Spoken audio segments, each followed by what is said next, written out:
Samsung's Galaxy line is the single most significant force in Android smartphones today, and now it's time to put the newest member of the family to the test.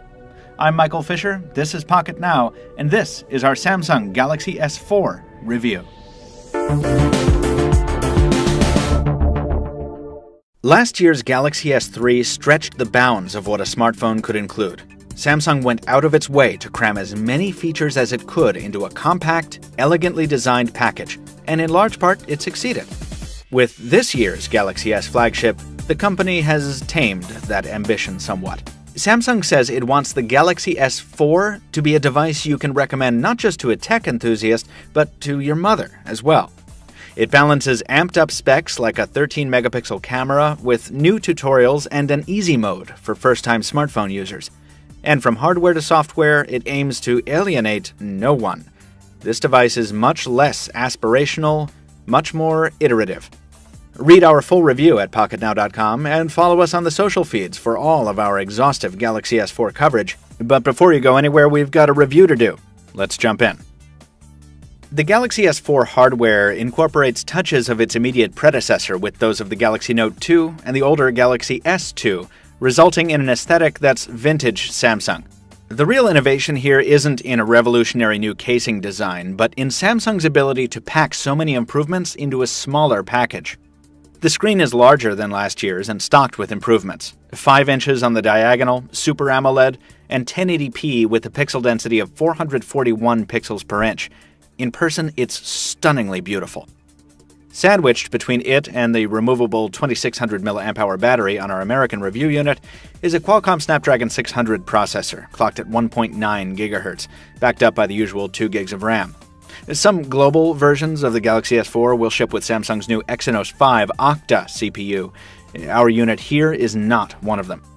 The power pack isn't the only thing that's removable. Samsung has stayed true to its style and included support for microSD cards to augment the onboard 16, 32, or 64 gigs of storage, depending on your carrier and how deep your pockets are. Also included are added sensors, radios, and transmitters. In addition to the usual accelerometer, compass, and gyroscope, there's a barometer, thermometer, and hygrometer aboard, in addition to an IR blaster for remote control duties. Our Sprint unit here features CDMA and LTE support, as well as Bluetooth 4.0 and Wi-Fi 802.11, ABGN, and AC. Wireless charging is not supported out of the box, but an optional back cover is due this summer to enable that functionality. It's all packed into a housing that's thin at 7.9 millimeters, and which feels even lighter than its 130 grams would suggest. It's got a more refined appearance than last year's Galaxy S3, with a shinier midplate and very thin bezels. But the hyperglaze coating detracts from the nice stippled texture on the underlying polycarbonate. The glossy coating is a fingerprint magnet, and unlike the Gorilla Glass 3 protecting the display, it's also very easy to scratch. You might want a protective case if you're planning on keeping the Galaxy S4 for the long haul.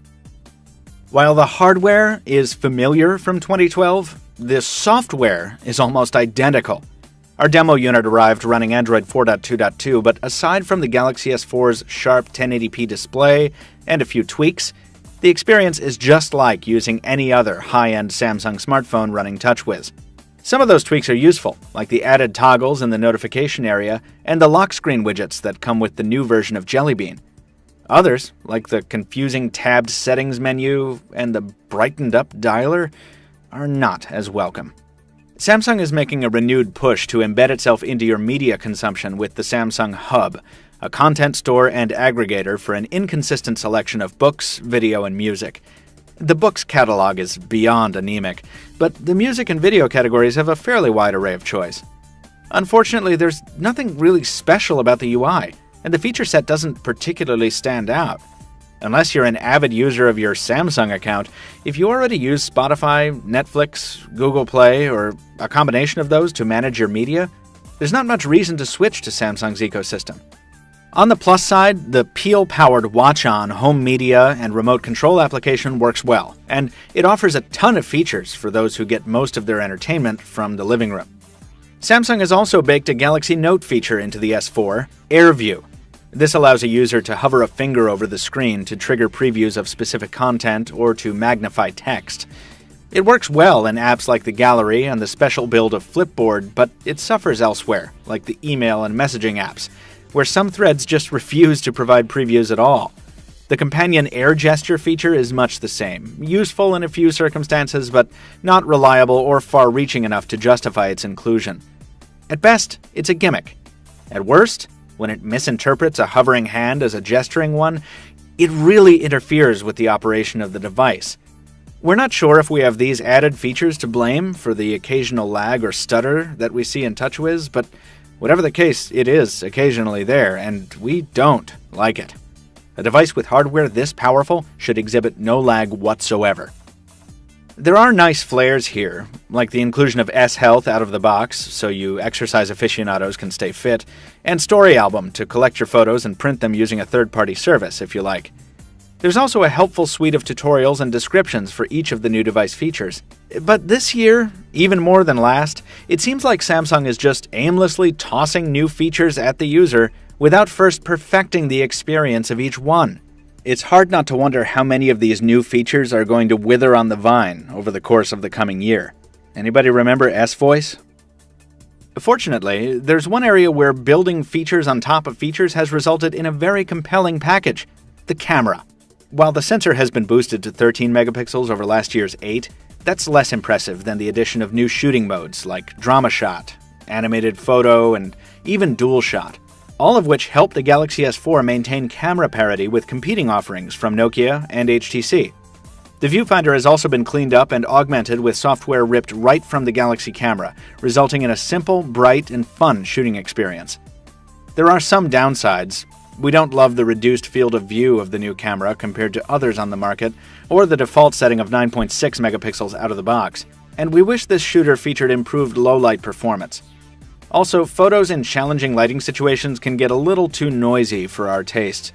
But for a smartphone camera, the Galaxy S4's module does a nice job of walking the line between user-friendly and powerful. We tested the Galaxy S4 over the course of 7 days on Sprint's CDMA and LTE networks between New York and Boston. Reception during the review period was solid, outperforming the HTC One in indicated signal strength. Speeds on Sprint's LTE network were good. Not as good as some competitors, but averaging around 10 megabits down and around 5 up. Sprint's 4G build-out is very spare at the moment, lagging behind AT&T and Verizon, and 3G speeds on EVDO are quite slow. We sometimes had real trouble maintaining a connection to either Sprint network, including a 2-hour stretch of no connectivity whatsoever in New York City's Upper East Side. So you'll want to make sure to research Sprint's coverage situation thoroughly where you live and work, if you spring for the Sprint version of this device. The Galaxy S4's voice performance was fair during our review, with callers rating our audio consistently around 7 out of 10. But the phone's noise cancellation underperformed. A stiff breeze easily disrupted our calls. Fortunately, Samsung has improved the loudspeaker for speakerphone calls. We wish the speaker were around front, as on the HTC One and Galaxy Note 10.1, but at least it's louder. Samsung is known for good battery life, and that holds true for the S4. The device scored a 470 on the Antutu battery test, placing it above the HTC One's score of 408. What that means in real life is that we're usually able to get a solid day of moderate to heavy use out of the Galaxy S4.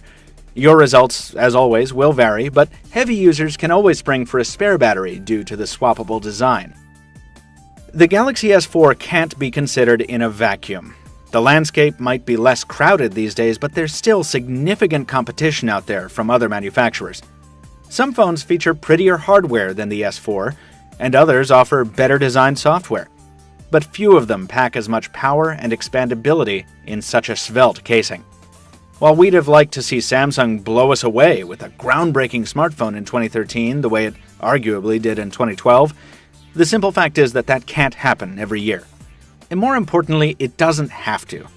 Samsung's 2013 flagship is a competent, well-balanced, fully featured smartphone.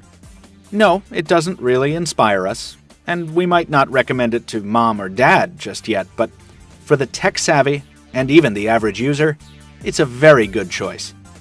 We give the Samsung Galaxy S4 an 8.8 out of 10.